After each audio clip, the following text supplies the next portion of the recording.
在新正的期间，因为中南部较好天，真侪民众拢会去遐行踏。根据统计，停放率上悬的是台中市甲嘉义市，拢超过6成。全台湾平均差不多是4成外。即马各地新正的市集拢小煞开始啊，安算会带动观光的人潮。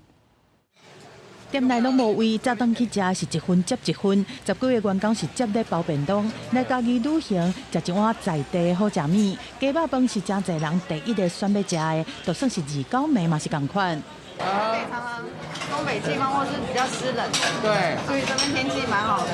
哦，而且很久没来嘉义了。无想要踮伫较冷的北部，中南部天气较好，民众出去佚佗的热度嘛升温。根据观光署的统计，到2月13，全台订房率超过6成的县市，第一名是台中市，刷落来是嘉义市，第3名是云林县。全台湾平均的订房率差不多是4成6。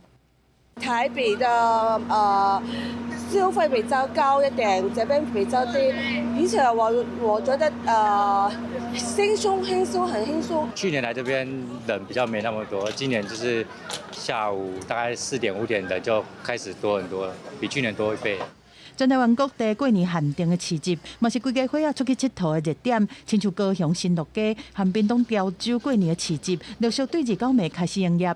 依人影来说的话，这个天气算老天爷有眷顾啦，所以应该一天预计大概2、3万吧，期待啦。潮州真的是人潮很多，我们都从金门全部都，包括货柜全部都进来这边做生意。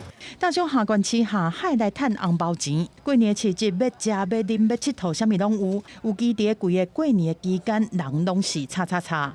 记者综合报道。